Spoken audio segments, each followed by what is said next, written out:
Hello, boys. This is White Pill Media, and welcome back to the channel. I'm so happy that you're here.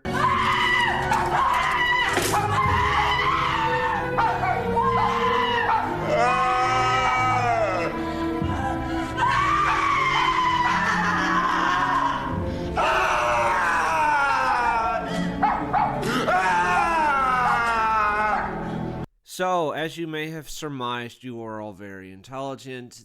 This is a little announcement video. It shouldn't go on for too long, and this is just to say that I have republished Book 1, Dulhan Sora. I'm trying to pronounce that right. I want to say Samradra because that's how it looks, but it is in fact Sora. Is in the Irish language fun. And then Fulver, which I guess is Fomhar. Anyways, these are books 1 and 2 of my series Dulhan Summer and then Dulhan Autumn. They take place in 999 AD in Ireland. There's monsters, there's a war in the background. The first book is more of a episodic take with Irish mythology. We have Dulhan, our main character, who has no memories and he's riding around. He also carries Pig with him, who is this talking head who also has no memories. So they're looking for the mysteries of their past, and they're also helping out Neve, who is this 10-year-old girl who sends them on a quest to find her father that she's never met.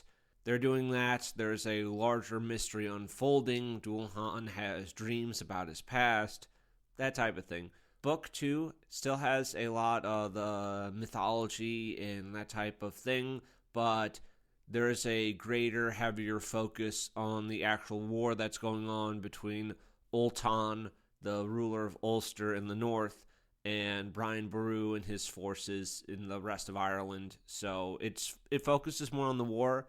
Book 3 will drift more into Book 1 in that it's a little more episodic. They run into, it's a little more chapter by chapter storytelling, but there's still overarching plot and mystery that the characters are working through. Sound interesting, you can purchase them. I do have links below. However, I do have a link down below to my Substack, and you can actually read both books in their entirety for free. Book 1 is about 110,000 words.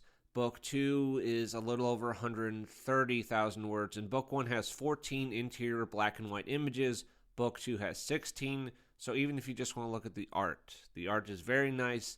It's done by Neo Crisis. He does a lot of work for Agion. Yeah, and I don't know how the Substack thing is going to go. Apparently, you can create a bunch of posts and then time it so they all release at once.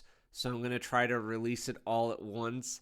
I'm just a little afraid because I want to do like a post per chapter. That makes the most sense to me, but by doing so, I don't know like if people are going to get like 50 email notifications that White Pill Media published this post, White Pill Media published that post, White Pill Media published. So hopefully that doesn't happen, but if it does, I'm really sorry for spamming people. So now you're asking yourself, but White Pill, I already read Book 1 and I loved it. That's great. Appreciate it. Love you.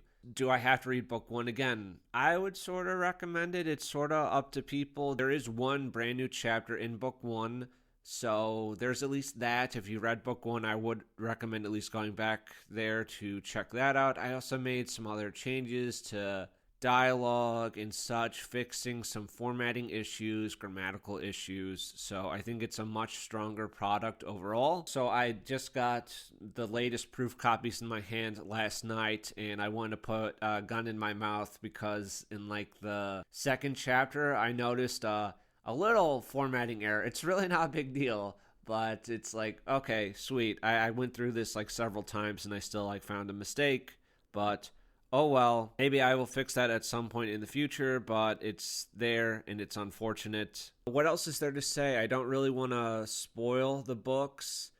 I will have a video in maybe 6 to 8 weeks, sometime in April, I think, and I'm going to be talking about Book 1, going into some detail there, and then Book 2.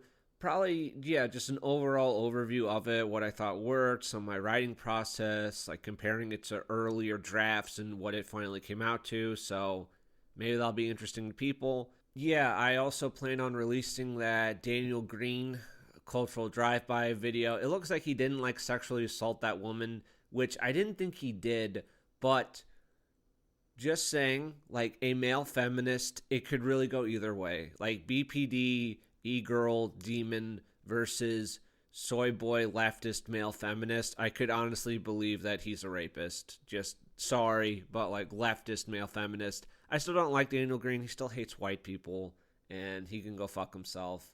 But yeah, hopefully I can engagement bait him. If not, then, you know, you could listen to me rip apart his books. They're very bad.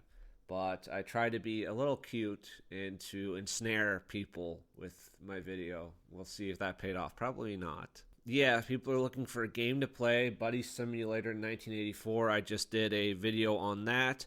I would recommend just buying the game and going in blind and then, you know, seeing if it's the type of thing you'd be interested in. It's a shorter game. You could, like, do the Steam thing where you buy it and then, like, set a timer and it's like, oh, I played for an hour and a half. And that would, like, give you a feel if this is a game you want to complete or not. I love YouTube. I love YouTube so much. I love that on the Buddy Simulator video, if you did comment, because it says there are 3 comments, there are not 3 comments on that video. I did not delete your comment. I did not even see your comment. That's just good old YouTube hiding shit, or I don't know, shadow banning. So whoever it was, if it was someone that's listening to this, I didn't see it, I didn't delete it, I don't do that. But yeah, I just fucking love YouTube. I don't think I'm shadow banned because I can see my comments on other videos, but sometimes my comments aren't there, and then I think, okay, I probably use some type of trigger word that the YouTube algorithm or whatever censors don't like, so they removed it. Maybe it had something to do with the thumbnail for the Buddy Simulator video, and if you made a comment on that, they might have gone, aha. I'm in a super mood. I actually planned on doing this video last night. I had to drive through a snowstorm for work, which was amazing, and I almost didn't get into an accident multiple times. Visibility legitimately got scary at multiple points, but oh well, I was able to get home.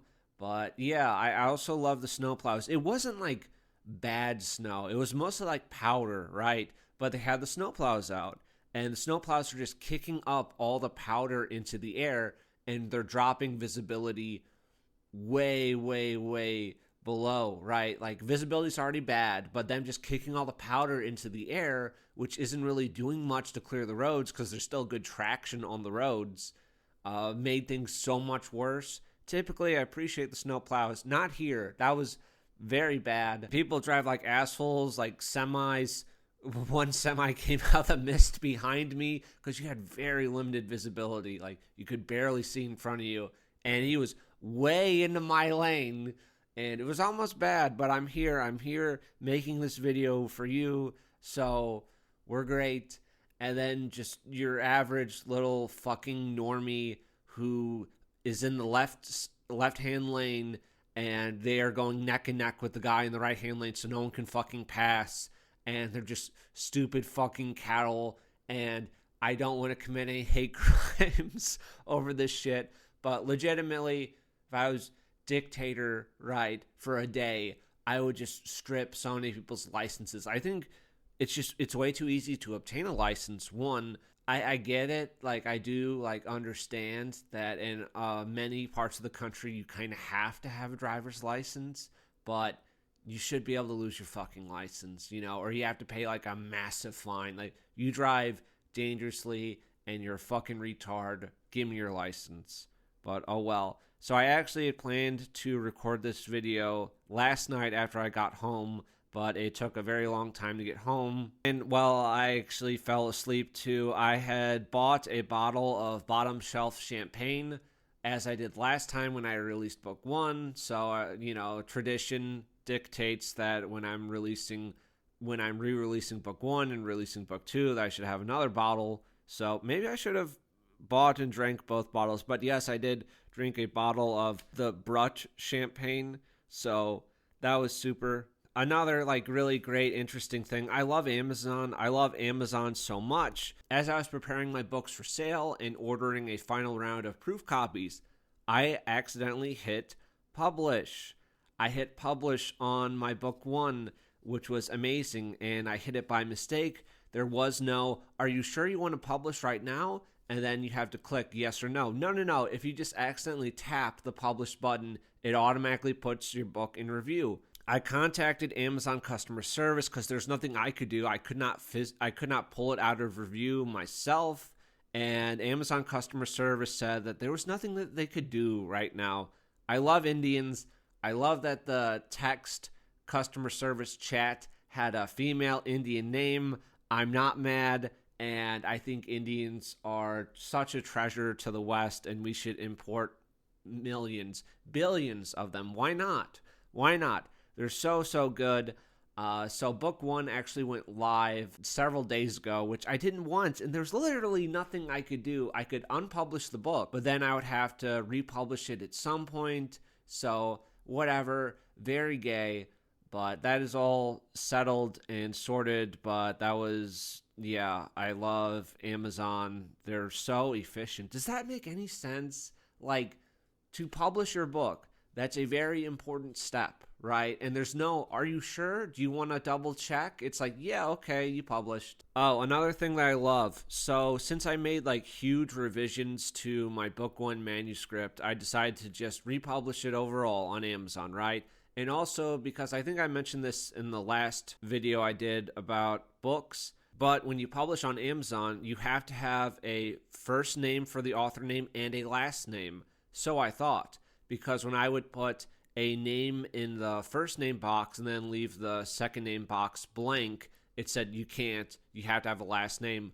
What Amazon doesn't tell you is you can have a name in the last name and then you can leave the first name blank. So the first time I had to publish it as WPM, and this time, since I knew you could just put it in the last name box, I did that. So I wanted that to be uniform. So there is a dead store page for the earlier version of book 1, which you can no longer buy, but I don't think that page even goes down because it has its own ISBN that Amazon assigned, so it can't like completely go away. I think it maybe gets buried in the algorithm over time, but that's just super. That's great. But yeah, just more shit outside of my control. And that's really it. If you like dark fantasy, Irish mythology, that type of thing, then you might like these.